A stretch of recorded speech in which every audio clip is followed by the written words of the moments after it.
అందరికీ నమస్కారం. ఇవాళ మనతో Telangana and Andhra Pradesh senior high court advocate Kalanidhi Sanjeev Kumar garu మనతో ఉన్నారు. సార్‌తో మాట్లాడదాం. సార్ నమస్కారం సార్. సార్ కొంతమంది లోన్స్ తీసుకుంటూ ఉంటారు. ఏదో వ్యాపారానికనో, పర్సనల్ యూజ్‌కనో లోన్స్ తీసుకుంటారు. అది సరిగ్గా రన్ అవ్వక అప్పుల పాలవుతూ ఉంటారు. సో, మళ్ళీ బ్యాంకులు తిరిగొచ్చి అడుగుతూ ఉంటాయి. సో, ఏం చేయాలో తెలియని స్థితిలో కొంతమంది సూసైడ్ వరకు వెళ్ళిపోతున్నారు. చట్టపరంగా ఏం చేయాలో వాళ్ళకి తెలీదు. నాకు ఏ దారి లేదు అనుకుని చాలామంది ఆ డబ్బులు తిరిగి కట్టలేక సూసైడ్ చేసుకుంటున్నారు. మరి సూసైడ్ ఒక్కటే మార్గమా? మరి చట్టపరంగా వాళ్ళు ఏం చేయొచ్చంటారు? నేను ఎంతమంది యూట్యూబ్లో చాలాసార్లు చెప్పాను. లోన్స్ చాలామంది ఈ దీంట్లో కూడా ఆన్లైన్లో లోన్లు తీసుకొని కట్టక సూసైడ్ చేసుకోవడం అలాంటి చాలాసార్లు జరిగినాయి. నేను దాని మీద చాలాసార్లు చెప్పాను. ఎవరైనా సరే లోన్ తీసుకుంటారు, కట్టలేని పరిస్థితిలో ఉన్నప్పుడు ప్రతి మనిషికి ఆర్థికంగా ఎవరైనా ప్రాబ్లమ్స్ ఫేస్ చేస్తారు. ఎంతటి పెద్దవాడైనా సరే ఫైనాన్స్ అనేది ప్రతి మనిషికి ఉంటుంది ఇబ్బందులు. గొప్పవాడికి ఉంటుంది, పేదవాడికి ఉంటుంది, ఎవరికైనా ఉంటుంది ఇబ్బంది. ఇబ్బంది అనేది ఎవరికైనా ఉంటుంది. కానీ దాన్ని తట్టుకొని నిలబడేవాడు నిజమైన వ్యక్తి. అంత మాత్రాన నేను చచ్చిపోతున్నా, నేను కట్టలేను అనే వ్యక్తిని నేను అస్సలు దగ్గర రానివ్వను. ధైర్యంగా ఉండాలి, భయపడకూడదు. మీ మీదకు ఒత్తిడికి వస్తారు, జనం మీదకి వస్తారు, డబ్బులు ఇవ్వండి అని. నవ్వుతూ చక్కగా రిప్లైస్, ఇస్తాను సార్, త్వరలో ఇస్తాను సార్ అని ఏదో వాళ్ళని స్మైల్గా, అది కూడా మీరు కోపంగా చెప్పకూడదు. ఎందుకంటే డబ్బు తీసుకుంది మీరు కదా, ఇచ్చినవాడు కొంచెం కోపంగా ఉంటాడు, వాడు తీసుకుంది మీరు కదా. కాబట్టి ఎక్కడా కూడా మీరు చాలా శాంతియుతంగా ఉండాలి, ధైర్యంగా ఉండాలి, మీరు ఫేస్ చేయాలి. ఫైనాన్స్ అనేది ఎవరికైనా వస్తుంది ఇబ్బంది లేనివాడు ఎవరు? పెద్ద పెద్ద నాయకులు కూడా ఇబ్బందులు వస్తాయి. ఫైనాన్స్లో పెద్ద పెద్ద కంపెనీల్లో కూడా కట్టలేని పరిస్థితిలో వచ్చాయి. కరోనా టైంలో అసలు ఎంత ఇబ్బందులు పడ్డారు జనం, చూశారు కదా.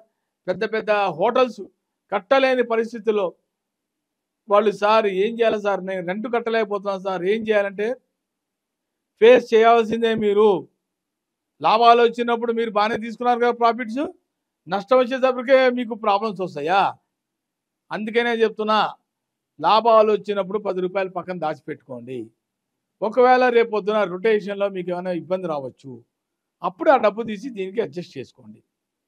అంతే మాత్రాన నేను చచ్చిపోతాను, నా దగ్గర డబ్బులు లేవు, నేను సూసైడ్ అనే మాట నా దగ్గర ఇంకోసారి ఎవరు చెప్పకండి.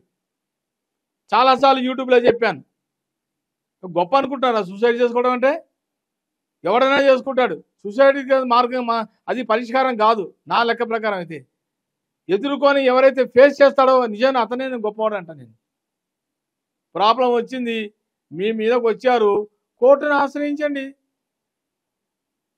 ఇన్సాల్వెన్సీ పిటిషన్ వేయండి, అయిపోయి, అయ్యా నేను లోన్ తీసుకున్నాను, నేను కట్టలేని పరిస్థితిలో ఉన్నాను, నా ముందు దయ ఉంచి.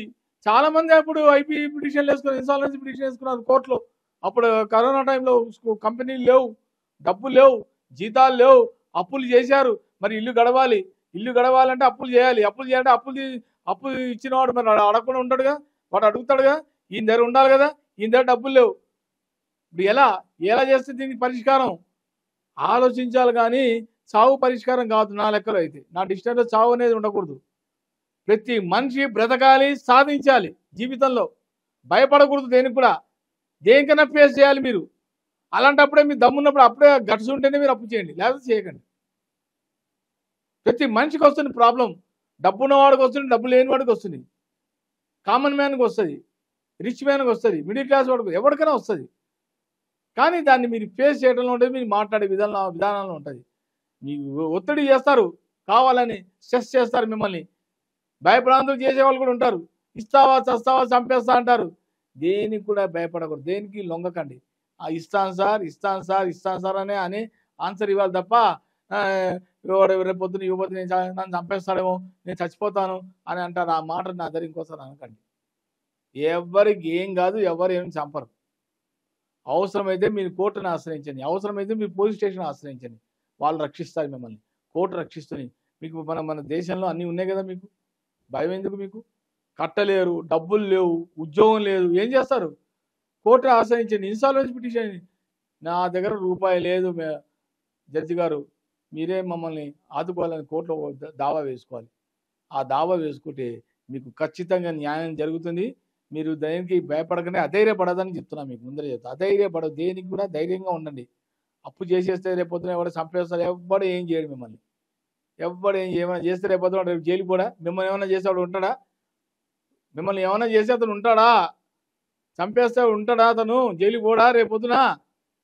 కాబట్టి మీరు ఏది కూడా భయపడకండి, దేనికి కూడా మీరు ఇవ్వకండి, ధైర్యంగా ఉండండి, మీకు ఏమీ కాదు.